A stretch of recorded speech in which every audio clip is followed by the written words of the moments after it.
any deal that you're doing, whether it's a listing or you're working with a buyer or even a lease. There's a section inside of Command called Opportunities that I'm going to break down for you, and it's pretty much where we're going to be managing all of our transactions, right? All of the paperwork, all of our commission requests, it's all going through the same place here. So I'm going to go and share my screen.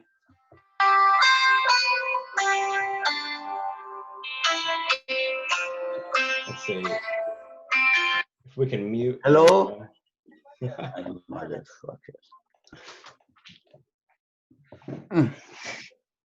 Let's see, I can't mute. Alfredo or John, do you mind muting? And can you just keep John unmuted though? Sure. I mean, I wasn't mad about it, but we'll keep going. Okay. So I want to break down, what an opportunity is. So when we're talking about our transactions and we say, okay, you have to submit an opportunity, you have to create an opportunity. This is really what we're talking about here on the screen. So in general, we're breaking down all the details of the transaction, really basic things like, the price, if it's a listing, the address, where that property is located. And then for the market center side, this is where we're going to be keeping all of our documents, our listing agreements, all of our contracts, and we're also going to be submitting our commission requests, right? So when we're saying like how our commission is going to be broken down when we bring that over to the market center, this is where we're going to be doing that. If you've been with KW for a little bit, this was formerly known as green sheets. That is now kind of a form of the past, right? So we're going from green sheets and dot loop to now exclusively being inside of Command with documents and commissions. If we kind of look at a bigger picture of this transition to Command, we look at the consumer app, and we're trying to get that direct connection to our clients. So if our clients are actually like connected to us on our consumer app, we have this little checkbox here, registered with consumer platform. And so that just means that the client that's associated with this opportunity, is also going to be receiving updates on their KW consumer app that they downloaded on their phone. And so we see that here, our guide. This is actually like that step-by-step kind of journey that we're trying to take our clients on. From showing your home, reviewing offers, inspections, and then once we check these off, those changes are going to actually be reflected on our client's app. So it's the way that we're kind of bridging that connection to kind of give real-time updates without having to be an on-demand agent. Something that I heard this compared to, which I liked, was it's like the Domino's pizza tracker of real estate, right? So at any point, our clients could pull up their phone and see exactly where they are. So I want to take kind of like a bigger picture look now. How are we managing these? So if I'm inside a Command and I go to this opportunities applet on the side, it's just two hands shaking.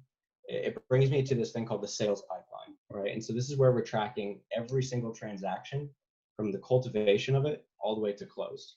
So from the very beginning of the transaction, we're entering all the details, and then we're able to kind of move it along the pipeline, so to speak, all the way till close, just so that we're kind of tracking and we're making sure that everything is happening all the time. So how this breaks down, like we said, cultivate to closed, these are pretty much locked in. We can't do anything about that. But when we actually click on the opportunities themselves, there's different sub phases. They call them stages, right? So for active, it's showing, staging, showing, and negotiations. As we move that along, we have under contract, escrow, inspections, appraisal. And so something that KW does really well here with Command is the ability to customize the layout that you're seeing and make it more defined towards your business. So if we're following MREA guidelines, we're kind of looking at that book, we're trying to make our systems and models. Our systems are really just what we're doing every single time during a transaction, right? So I'm going to share the screen again, but I'm going to bring it up. I'm going to bring it up here. So Blake, this is what E-Edge was, or? Sort of. So do you remember dot loop? Yes, yes. This is going to be the substitution for dot loop. It's our new transaction management. Okay. What makes this cool? Okay. So what was the E-Edge then? I'm confused. E-Edge. So this is it, and this is a great way to think about Command too, where E-Edge. Blake, 1 second. How did you get to this page, honey? I'm gonna go over all of it. I promise. Give me a second, and then we're gonna break down like how to create an opportunity, and then I'm gonna go over everything. Okay. Cool? All right. Cool. Okay. So we're talking about our systems, right? So we're going to circle back. Wait, what were we talking about? EEdge, right? EEdge and .loop. So if EEdge was the old command, this little applet of opportunities was essentially that whole software of .loop bolted on.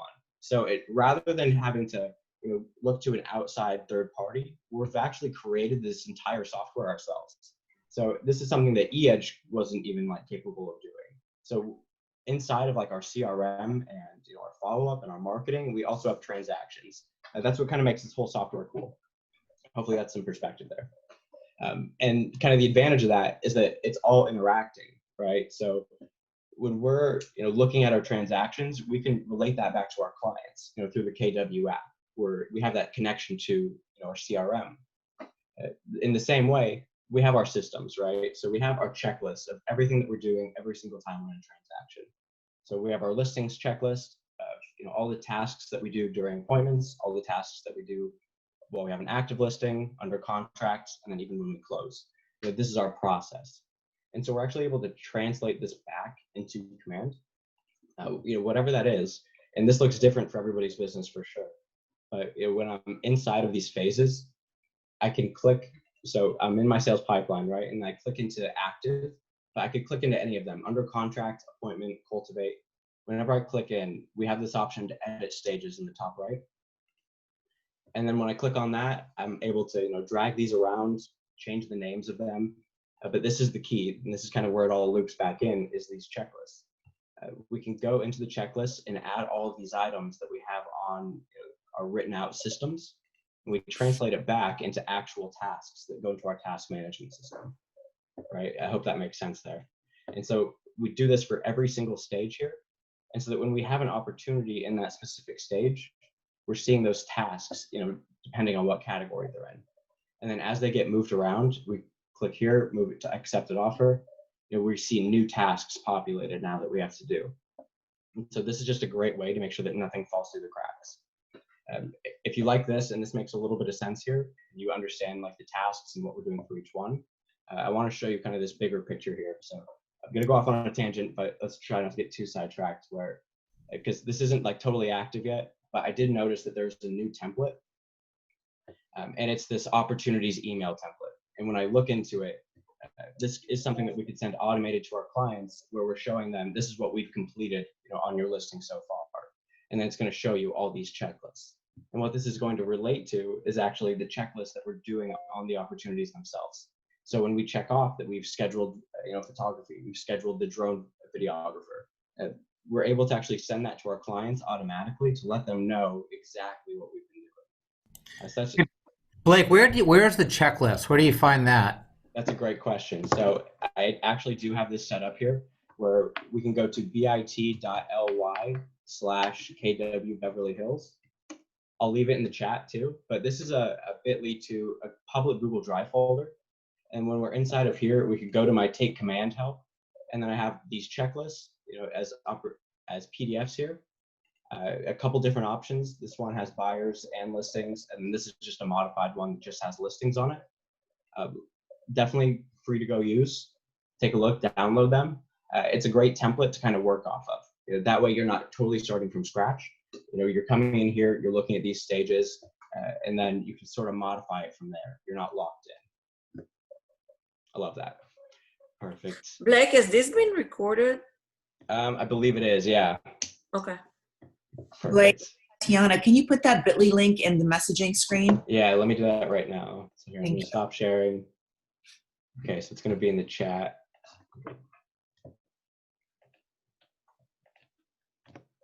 bit.ly/KW Beverly Hills. There we go. It's in the chat now.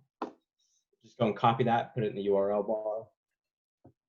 Perfect. All right, so we took a look at that. Let's go and take a step back now and go over actually how to make these. So I'm going to share my screen again. We're just going to go back to command, and I'm going to start from my dashboard. We're going to start totally fresh.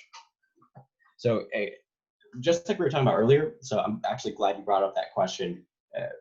The system interacts with each other, right? So everything is communicating at all times. So when we're making opportunities, we need to actually connect it to a client. And so if we come into opportunities and we go to create a new one, this is what I see a lot actually too, and I get a lot of calls on it where they're filling everything out. You know, they're putting that it's a listing, but then when they get to client, you know, they're not able to add their client's name.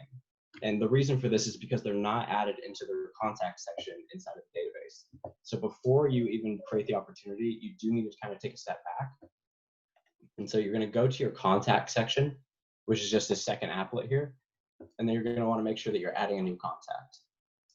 So just click add. And all you need is the name. That's all the information that they require. You know, to get the most of the system, you know, you can definitely deep dive on this with contact information, tags. You can make this as in-depth as you want, but all you need is that name. So you can put in the name John Smith. Ideally, that's a client, and then we hit create. And then when we're back inside of opportunities and we're hitting create opportunity, now that we've made that client in our database, they're going to show up. So then we can, you know, type through and find John Smith. Does that make sense? Hi, Blake. Good morning. Morning. How's it going? Good, thank you. How are you? Good, thanks. I'm doing step by step what you're showing us right now, but it's not allowing me to put in any client. It says no options. Definitely. Maybe we could circle back. That could just be that, you know, they're not finding them inside of your contacts, but you could just be, are you typing them in at all? Let's see. I guess I could. Oh, there we go. You have to type. Okay. Yeah, if you start typing it in, they'll populate. The other way to go is definitely just through the contacts page itself. So I clicked on a contact here. Hopefully I didn't go too fast. I'm on a contacts page, and then we see all these tabs here, and there's one for opportunities.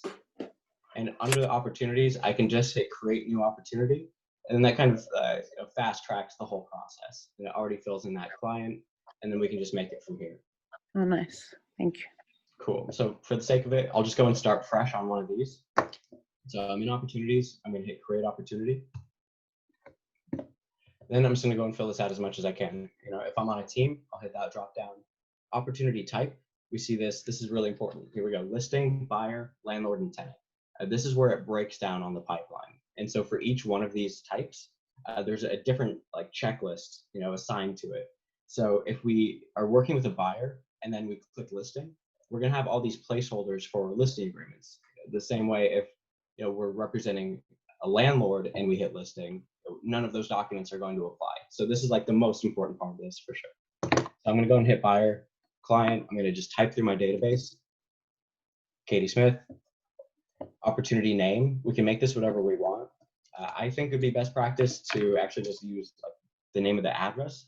That way, when you're looking at all of the different opportunities, it's a little bit easier to differentiate, especially, you know, if we have somebody, you know, just like with Malika, where she has one landlord who has, you know, maybe different properties associated. So for that one contact, you know, you have, you know, 3-4 opportunities. And so to make it a little bit easier to kind of distinguish, we could just use that property address so that we're not clicking through all of them every single time. It was a little long-winded. Blake, what about your client? Sorry, a quick question. What about your client having like LLCs, like the property, one client owning a few different LLCs? Definitely, and that's totally up to you. You can absolutely just put the LLC name there, but it's kind of, I think the direction of it is more human than that, where even though that's their LLC name, it's still like a client. It's still a person that you're having connections with. So maybe the client name itself could be the actual name, but maybe in the opportunity you put the LLC name. Isn't an LLC a legal entity though? So like it's like a person almost. True, but I guess that depends on your relationship. You know, if you're working with them as, you know, a corporation, then by all means. But you know, if this is just somebody in your sphere who happens to have an LLC, that's a client, right? But doesn't this information go? This is the good news. This is the good news. This is just my opinion, right? So this is what I think is best practice. But the beauty about Command is that you can do whatever you want, right? There's no kind of limits to this. We could make, you know, the opportunity name something totally random that makes no sense. We could name the client, you know, a totally fake name, an alias. It's totally up to you. Totally how you want to do your business, whatever works best for you. Blake, what you put in your client name does not automatically go into the documents they're supposed to sign? No. Okay. All right. Perfect. Thank you. Definitely. Mm-hmm. I just Cool. want to make sure I'm clear. To create the opportunity, you have to first time to go to contact and put him in the contact. Is that correct? Exactly. But if they're Okay. already in your database as a contact, Okay. So It's first really- step is the contact. exactly. Yeah, Okay. every single time. Okay. Unless that person's already in your database, Got you know, it. then you're just creating a new opportunity. Okay. Got it. Mhm. Cool. All right. So then we have. Hey, Blake. Yeah. Hey, sorry. No, So no when worries. you do the opportunity type, remember your checklist? When you click buyer or seller, does that checklist auto-populate with each account? Because you said before we had to like download it or something, or does this do it automatically, or how does that So work? it doesn't do it automatically, right? So it is like the tedious step here, where you're entering in those checklist kind of tasks, you know, one by one. So you do have them for the listing side, and then you have them for the buyer side as well, because that could look totally different. You know, if you have an active buyer versus an active seller, so it's very customized. Okay, thanks. It's a little bit of legwork, but very worth it in the end, for sure. If we want to go back at a later date, to go back, not just necessarily today's class, but to see a class from, let's say, last week, are we able to do that, and how? Okay, so I'm actually going to be uploading to this YouTube channel here. I have Command Your Designs, which we did last week. And then as soon as I can get this link from Alfredo, I'm going to post it there. And then I'll just make sure that I share both of those on the Facebook page. Another way to go, I have an email list where you could sign up for, which then you get those updates automatically. I could Right. reach So out. like, let's say if I want to see the very first class, the beginner's class, Uh-huh. that was like several weeks ago, so I could go in that order because I've missed some. Absolutely. So I have to sign up for your email list? No. So it's just going to be on YouTube. I'm going to post it in the Facebook group. But right now you can go to, I'll put it in the chat too. Here, I'm going to stop sharing. I'm going to put it in the chat. Tristan Ahumada, Lab Code Agents. I'm probably pronouncing that wrong. But if you go to this guy's YouTube channel right now, there's a couple command videos that we've already done. Command for beginners being one of them. It was like a command 101 class. So if you go look up Tristan Ahumada on YouTube, there's, you know, it's like a 1 hour webinar on command 101. Hopefully that's helpful. But no, definitely just keep an eye on the Facebook page, and then they should be making their way up. Cool. Hey Blake, I know this is. I'll ask it. It's a little off topic, but What do you got? will you have time? Well, actually, so if you have somebody who is your client who messages you through their app, do you only see it on the console command? You can't see it on the Kelly app. It should come through on Kelly as well. Okay, because I got something that said a message was received, but I couldn't read what the message was. But on console, if I go click it. Gotcha. Oh, but you got the notification on Kelly? Yes, I got it on both console. Okay, yeah. Perfect. So yeah, you should be getting that notification. I did see that there was it's been like a common bug. I've seen people kind of posting about it in these threads where they're not, you know, seeing the information on Kelly, or if they say, you know, they get a lead notification, they can't click into it. And so it's really just like prompting them to go to command. You know, ideally this is going to get fixed though. Cool. All right, so we're going to come back here. Let's try to circle back. So we're filling out all this information for the opportunity. Blake, yes. Sorry. For the name of the buyer, you put the property owner, correct? Is that what buyer? Or the buyer, whoever you're working with. Oh, okay, got it. Yeah. Okay, perfect. So commission rate, that's the only other one required here. So I put 2.5%. And then phase and stage. So this is why I kind of explained that sales pipeline in the beginning. So this is where we're going to be breaking it down. So opportunity phase, let's go and put this in, you know, active. And then stage, this could be, you know, whatever we're talking about. Maybe we're showing them right now. This is an active buyer looking for property. Side note, it's very important to at least put your opportunities in the active category. You know, if you're just kind of checking that box, making sure you have everything submitted, and you leave it in cultivate, we can't see it on the market center side. So always at least put your opportunities into active. That's my PSA. Okay, so I got all this filled out, and then I'm going to hit create. Sorry, I meant owner, by the way, not buyer. My apologies.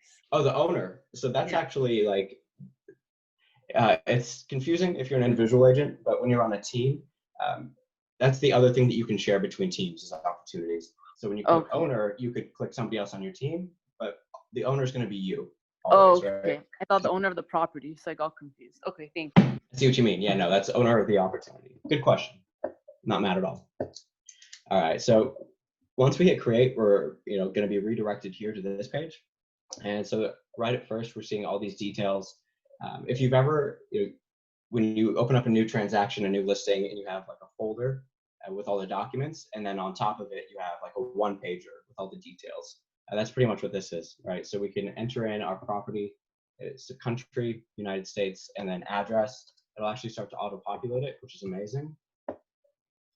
Hit save. And so now we've created like this little profile. We can go down, we can talk about dates for appointments scheduled, contract dates, close dates, but you can go as much or as little as you want. Like we talked about before, we have that buyer profile where this is connecting to their consumer app, and then we're able to kind of guide them along here. So we started their search, they got pre-approved, save changes. So now that's reflected on their app. But then when we get into more of the compliance side, we're looking at this documents. So when I click on documents, we're not going to see anything show up most likely. So what I want to do is actually pick checklist type.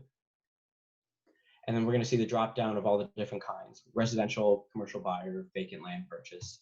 So, but if I hit residential, now all of those documents are up. And this is a bad example, of course. We have these 3 folders on the side. They're called consultation, under contract, and closed. So for Beverly Hills, there's nothing under the consultation folder. So this might get a little bit confusing, but if you click under contract, you're going to see, the RPA, our counteroffers, all the KW disclosures, everything that we need. So this is where we're going to be uploading everything.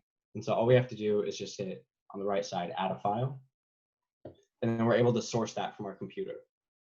Let's just upload this one here. We hit assign. And then we can go through, do all of that.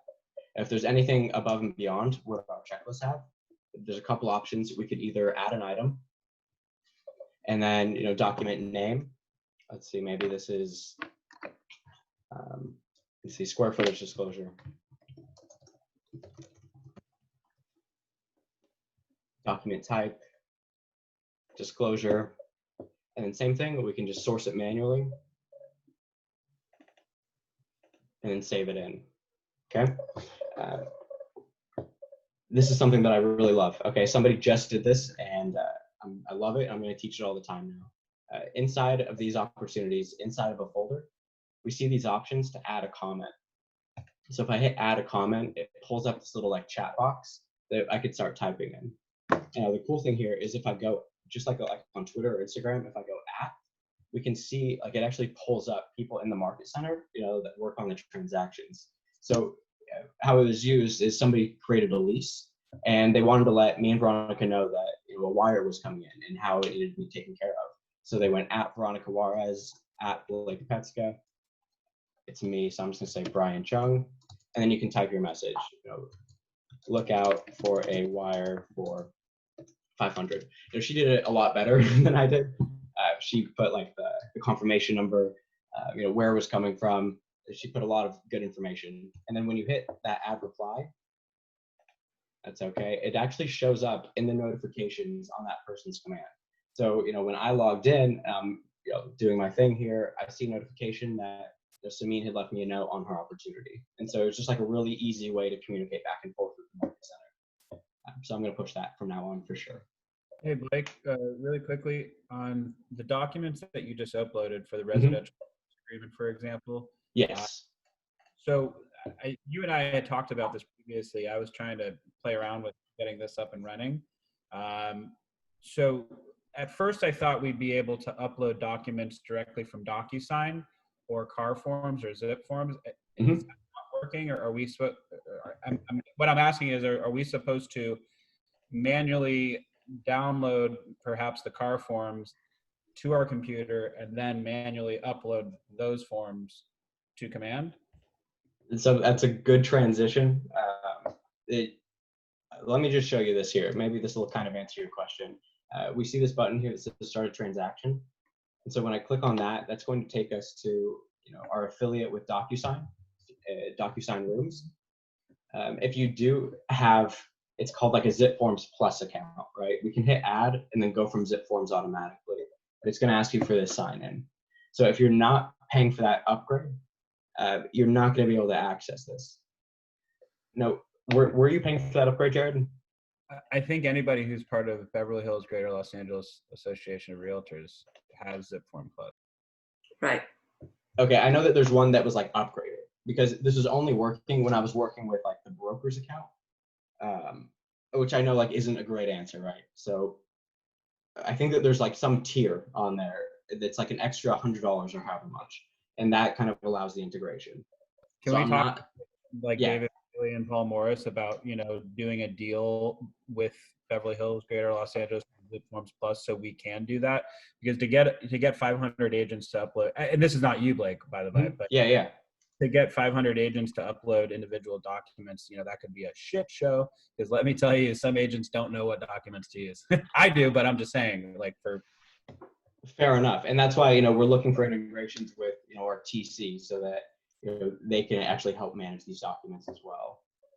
Ideally though, we do have some sort of idea of what we're doing with our transactions, and so even if we're not utilizing this DocuSign rooms, some people are still using Zip Forms, bringing the forms in, getting the signatures there, which is totally fine, right? And then we can bring them in.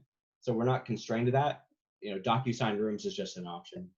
Blake, so I just want to make sure. So Command does not have the ability to we cannot get signatures on our documents through Command at this time. So it's through DocuSign rooms, right?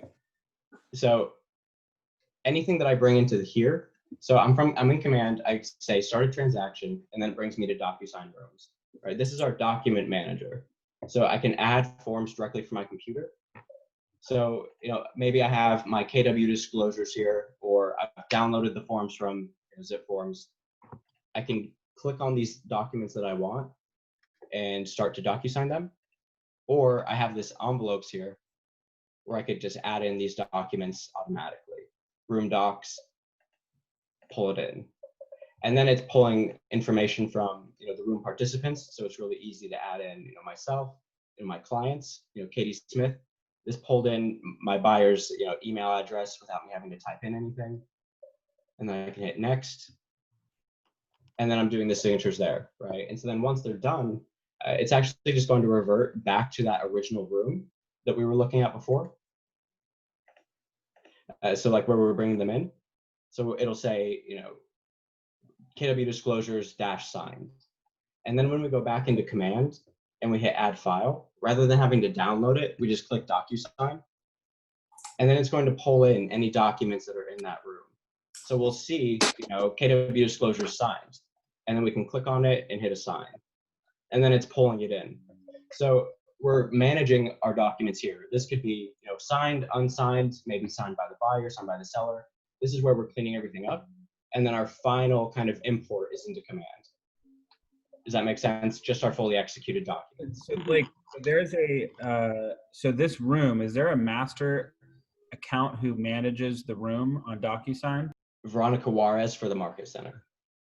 So just out of curiosity, would there be a $1 million idea right here? Maybe it doesn't work. I don't know. Have like the broker work with Veronica or somebody or a team. Maybe we could, select to make sure all the Zip Forms are up on our. Where your mind at is like exactly right. And in a lot of states other than California, that's exactly how it works. California is one of the few exclusions where there's too many documents and there's too much to get signed. So where our forms aren't there. If you go to KW Ohio right now, all of their brokerage's forms are automatically in DocuSign rooms. So like that is something that we're trying to overcome and trying to work with. But where your mind's at is exactly where the system's going. I just think it would take like half a day to download them all onto the computer and upload. So. It doesn't take too long. I've actually TC'd a couple files doing this.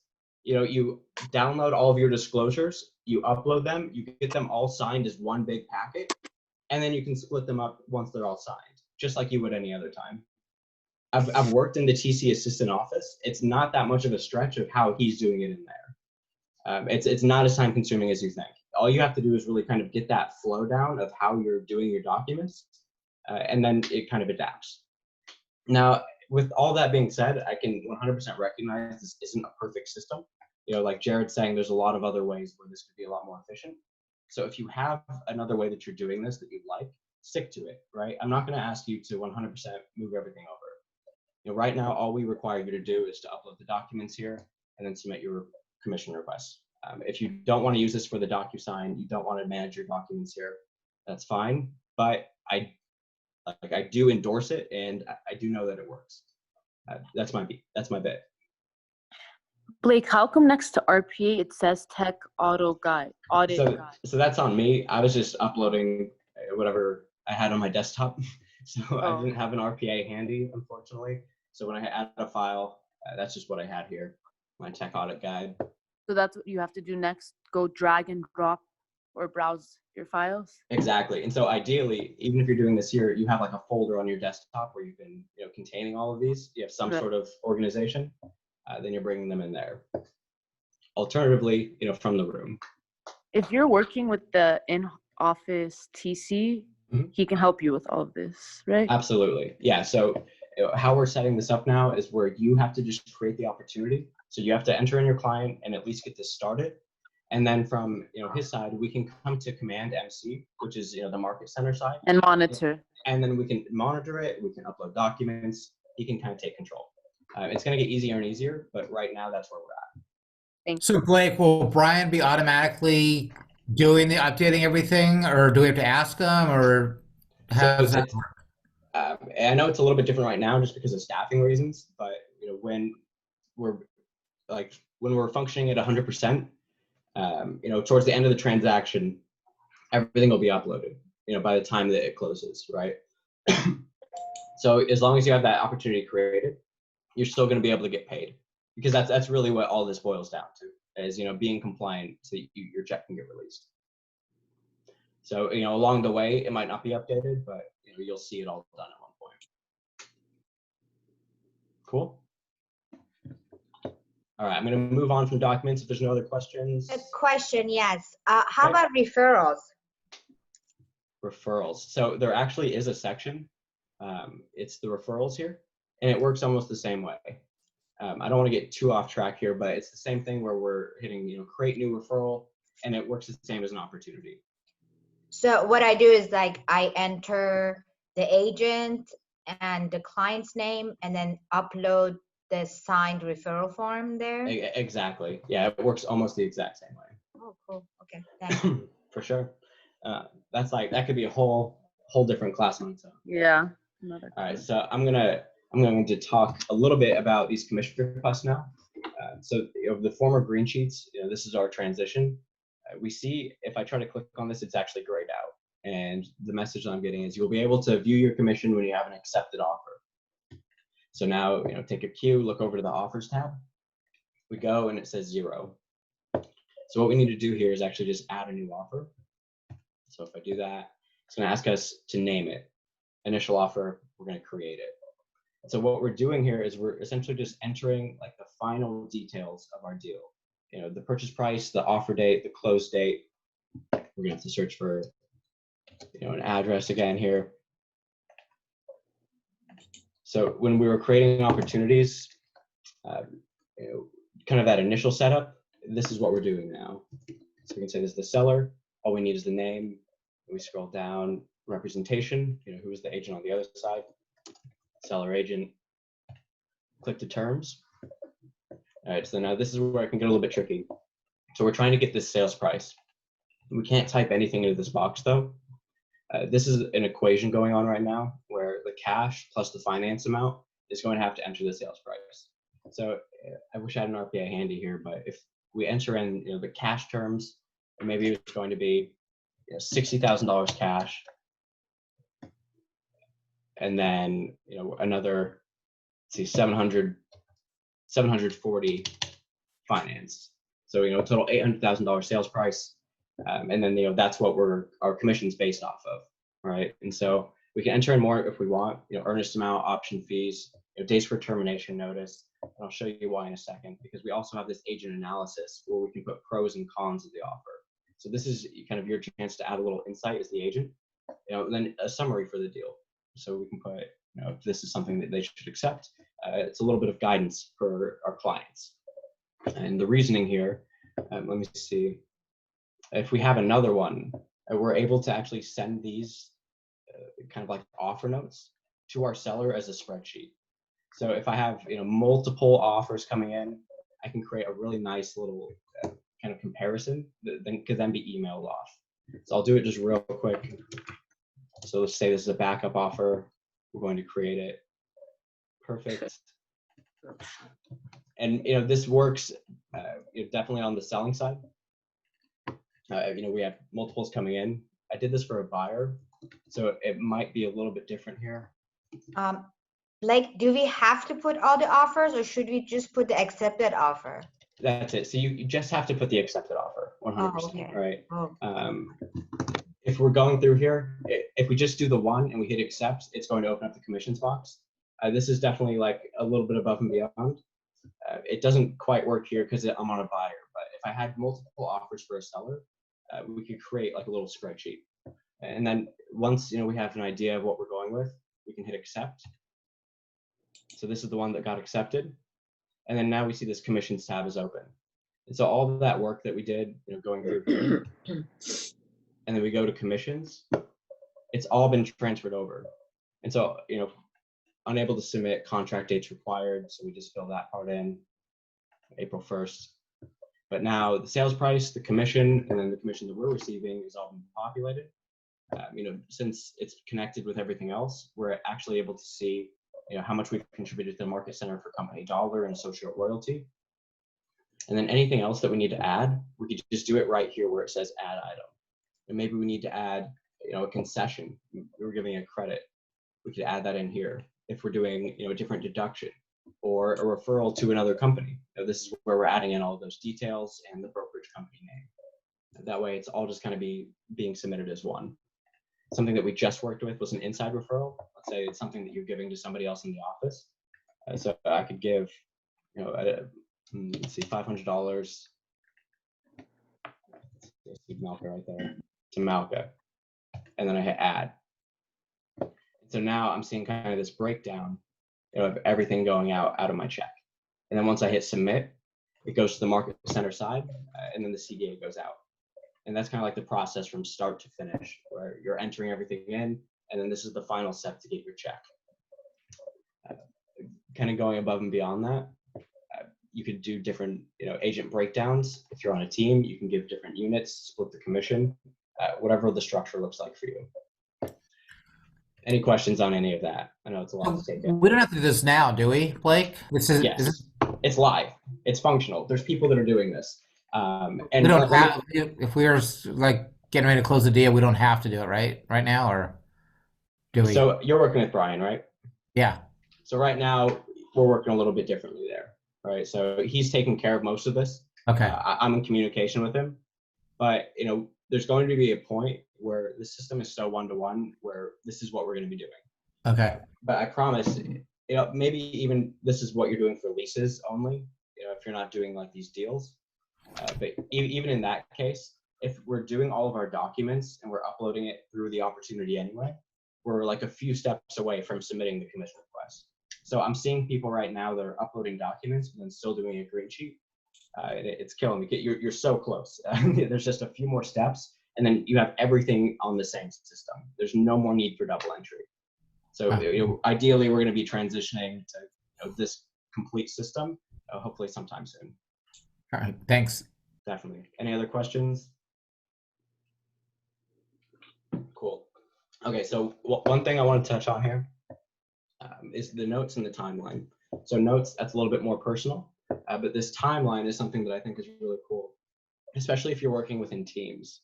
If there's multiple people associated on these opportunities, we can come to the timeline and see like the exact events that were completed, when they were completed, and who they were completed by. So you can see Blake Petska uploaded this. So you'll be able to see, when your TC's coming in. If you're on a team, you can see when the admin is coming in and working on it. And then above that, if we're communicating back and forth with the market center, we're leaving notes, we're able to filter those out and just kind of see the back and forth there. This is going to be really helpful in the long run for sure. A quick question. What you got, Kathy? If there is a note from Michael about missing documents, where would I find that under opportunities? I'm assuming it's going to be under documents. Absolutely. Yeah. So under your opportunities, you go into that specific opportunity that you left notes on. And then when you click on documents, you'll see there will be like a little, so the same logo that you see for this comment, it's just going to be right here. It'll be pretty apparent. And then when you log on, it might even be, on the notification bell. So once I click under documents, I'll get like it should be, yeah, exactly. It should be pretty apparent, where he left it, and then you can see what's going on. Okay, perfect. Thank you. Definitely. Yeah, the other way to go, when they're reviewing the documents, they'll be able to flag which ones are missing, which ones are required, and so keep an eye out for that too.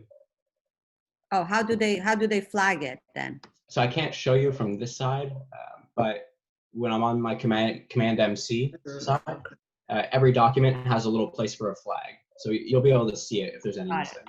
Got it. Okay. Cool. All right. Any other last thoughts here? Wait, how do we? Oh, sorry. I put the wrong commission there. Can you edit that? Absolutely. Yeah. So at any point you could come back and select the percentage. It's a lease, so I put how much it's per month, but it's not. I should have put for the whole year. The whole thing, right? Yeah. So how do I edit that? So yeah, that was my question. Cool. Twofer. So if you go back to the details page, Yeah. so not on the commissions, but on the details, and then on this general information, you hit edit. You should be able to edit the commission price at the bottom. Sorry, can you show Perfect. that? I got it. One more time. Yeah, sorry. One more Beautiful. time. All right. So I'm on the opportunity. If the commission's wrong, I want to go back to that details page. And then under general information, I hit edit. Perfect. And then it's at the bottom. Very cool. I got it. Cool. I love it. Yeah, good. And- Great. Good. Any other last questions here before we wrap up? Going once, going twice. Okay, so thank you so much for coming in. I know you don't have to, but it means a lot. Tomorrow we're going to be doing another regional webinar with Tristan from Lab Code Agents. It's all over the Facebook page, but make sure that you register for that. We're going to be going over agent sites, kind of shoring those up as much as we can, and then landing pages. So the two custom websites that we can make out of Command. So super excited for that. Be sure to tune in. Other than that, be sure to come back next week for more Command training. I appreciate you guys a lot. Thanks. I'm out of here. Thank you. Bye, guys.